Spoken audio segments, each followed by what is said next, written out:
Ito yung ano natin.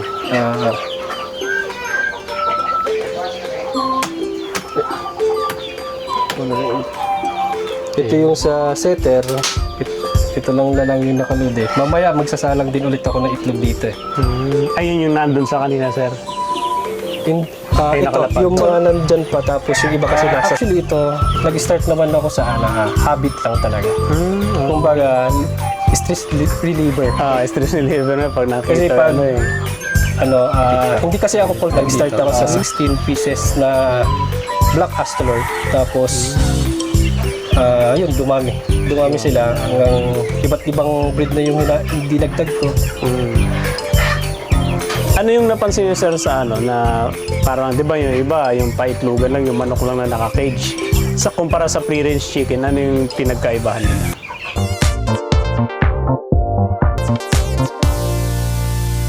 Sisiw naman natin. Mga sisiw naman to. Ayun. Ito yung mga 1 week old na mga sisiw ng Lake Sussex, Rhode Island, and then Black Astrolord. Pwede sila pagsama-samahin, sir? Oo, kasi isang batch lang sila ng pisa. Okay. Kaya pinagsasama-sama na lang namin sila. White Sussex, tsaka... Lake Sussex, Rhode Island, Black Astrolord, and then may ibang darag din sila nakasama. Ayun, magkakabatch nila. Same lang din to, sir, no? Sa kabila. Same lang din sila. Same lang din. Ganon din sa 3 weeks. Ito, 3 weeks na to. Meron din dito sa 3 weeks, Rhode Island Red, Black Astrolord, tapos Daraga. Wala lang Light Sussex kasi may isang natira kaso dito na ako kasi may problem ata sa kabilang mata. Okay. Tapos may dalawang nakahalo na sisiw ng Egyptian na ihalo lang to sa hatching na nakaraan eh. Ayun, saksi na. Tapos pag lumaki na doon yun lang ihiwalay dyan. Opo. Tapos dito, ito na lang yung mga natira doon sa mga naunang batch. Yung unang batch, yun yung nabenta. Tama ba? Magkakaibang batch kasi sila. So every 2 weeks yung hatching. So ito yung mga naiiwan. Ayun yung mga naiiwan. Ibig sabihin na una sila sa batch na yun. May mga naiiwan talaga. Ito, laki na rin talaga. Ito naman mga na sila, 1 month, 2 weeks. 1 month, 2 weeks. Ayan sila. Ayun. Tapos ito yung natin,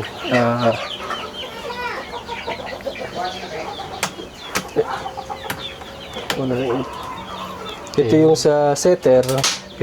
Ito lang yung nakaload eh. Mamaya magsasalang din ulit ako ng itlog dito eh. Ayun yung nandun sa kanina, sir. Ito, nakalapag. yung mga nandyan pa, tapos yung iba kasi nasa chiller. Naka-chiller pa yung iba. Nasa chiller pa yung iba. Ayun, mga saksi. Yung hatch, hindi natin mapakita kasi walang ngayon. Naka-load. Naka-load. Ayun, mga saksi. So, yun. Ito yung mga na, sir. Tapos, sir, sa paano naman yung mabibigay mo naman, sir, sa ating mga ka-farmers, no, o mga gustong mag-alaga ng ganitong, sir? Mga manok. Actually, ito, nag-start naman ako sa habit lang talaga. Kumbaga, stress reliever. Stress reliever na pag nakita. Kasi pag, hindi kasi ako full-time dito. Yung brother ko yung nagmamanage. And then, kapag umuwi ako, galing Manila, doon lang ako nag-aalaga dito. Halos andito lang ako halos buong araw. Parang nasa Manila kayo ngayon nakatira. Doon kasi ako nagtatrabaho sa Manila. Then, lang sila. Nag-start ako dito, habit lang. Nag-start ako sa 16 pieces na Black Astrolord. Tapos, yun, dumami sila hanggang iba't ibang breed na yung dinagdag ko. Ano yung napansin niyo, sir, sa na parang, di ba yung iba, yung paitlugan lang, yung manok lang na naka-cage. Sa kumpara sa free-range chicken, ano yung pinagkaibahan nila? Kung dun sa paitlugan kasi, ang problema kasi dun is yung mabaho sila. Kaya kung napapansin mo dito, sir, hindi mo naamoy yung baho nila. Walang maamoy na mabaho. Kasi sila lang sila. Yung mga paitlugan kasi, naka-battery cage sila. Tapos pag dumumi yun, lalo't hindi maganda yung area, babaho talaga sila. Tapos dun dumadami yung langaw. Oo nga, oo. Dito wala ka masyadong langaw na ano yun. Same lang naman sila ng itlog din. Kung tutusin dun sa mga layer. Yung mga layer. Yun. Tapos mas malaki sila kumpara dun sa mga layer na pang table egg. Sa ano sir, kumaga sa ano yung mga na-encounter nyo na problema nung nag-aalaga kayo? Dito kadalasang na-encounter ko pag umuulan, gano'n, yung sipon. Sipon na ano. So, yun yung kadalasan ko na-encounter dito sipon. Pero nababawasan naman kasi kinukumpleto ko yung vaccine. Importante, may vaccine talaga Yes, yung ano. may vaccine talaga.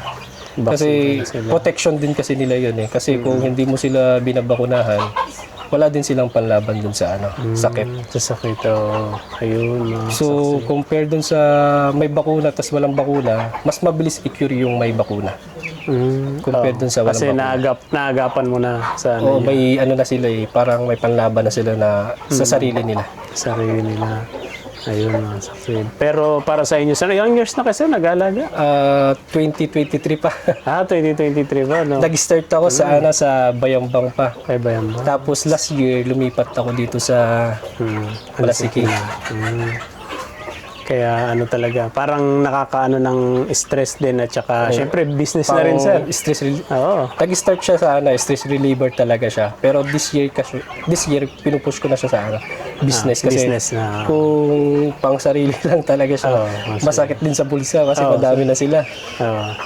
At least yun nasusuportahan talaga ng ano, sir. Oo, tapos at the same time na parang may na rin yung kapatid ko, may pinagkukunan din siya ng ng source of income. Oo, tapos natututo na rin kung paano mag-alaga. Yun, ito, sir, balak nyo pa to mas sir, padagdagan at mag-expand, ganun. Oo, pag nakalipat na siguro sa dun sa kabilang lupa, mas papapadamihin ko pa sila.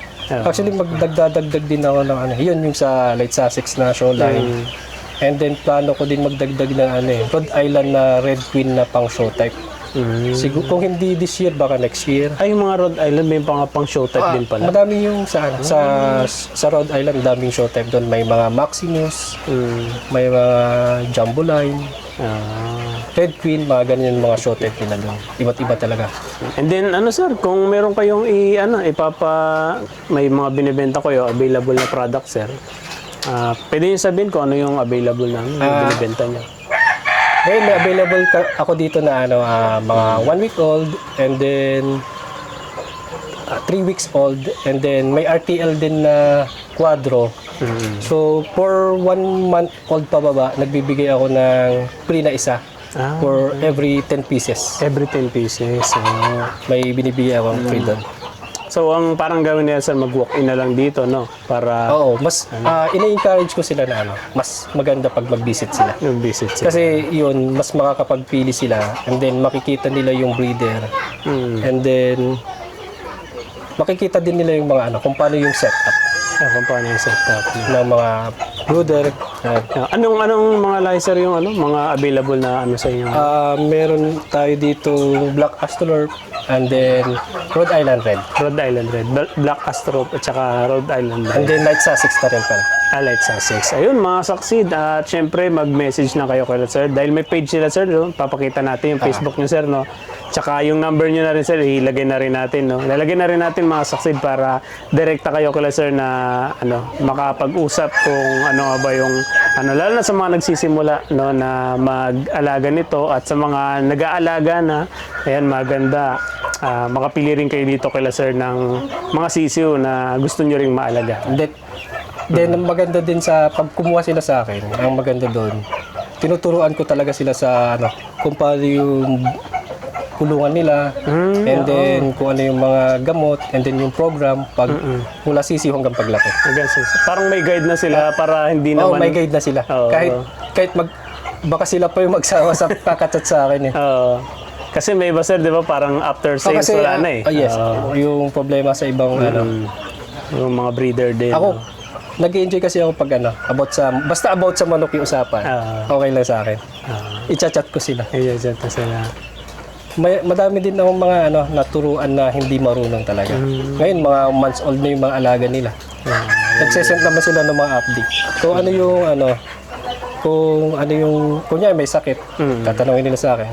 Tuturuan ko sila kung paano gabutin. So yun mga saksid, magandang yun, lalo na kung hindi ka pa marunong tapos gusto mo masimulan, i-guide ka ni Sir, syempre. Pag dito kayo bumili ng inyong mga sisiw, mga saksid. So yun Sir, maraming salamat Sir sa sa akin dito at nagkaroon din ako ng idea sa mga manok na magaganda dito. Tapos yun din Sir, no? Yung mga, Yun pala, pag yung may ganito ka na manukan, dapat meron ka ding separate na quarantine area. Yung quarantine area namin yung nandun siya. ay, nandun. Kaya Pwede pala natin nakahiwalay siya. tignan sir. Sige nga Sir, tingnan nga natin.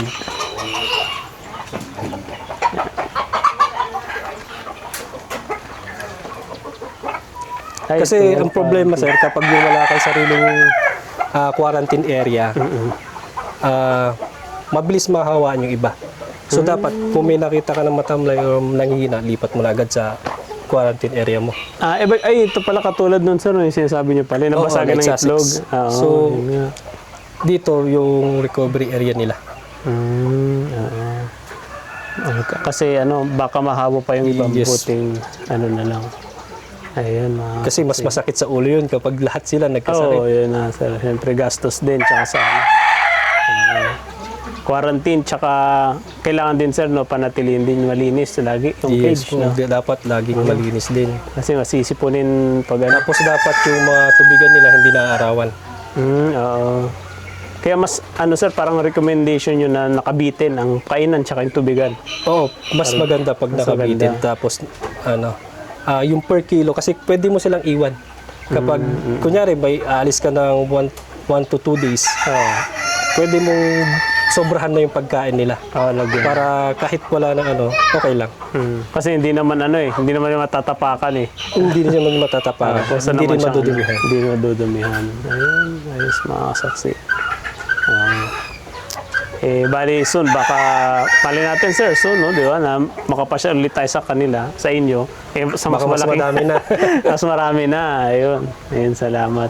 Sige Sir, salamat Sir JR sa aking pagpunta dito dahil na-explain natin at magkaroon ng farmers yung mga natin, ka-farmers natin, no, magkaroon ng idea sa free-range chicken at available. So, yun, sa address mga kasaksid, nandun din, ipipin natin doon sa description at yung contact number ni Sir para direct na lang kayo makapag-usap about sa price. Ayan. And then may discount Sir, di ba? 10 plus 1. 10 plus 1. 10 plus 1 For mga 1 saksid. month, 1 month below. 1 month below. Ayun, mga saksid. Di ka na doon. Talagang sulit na yon.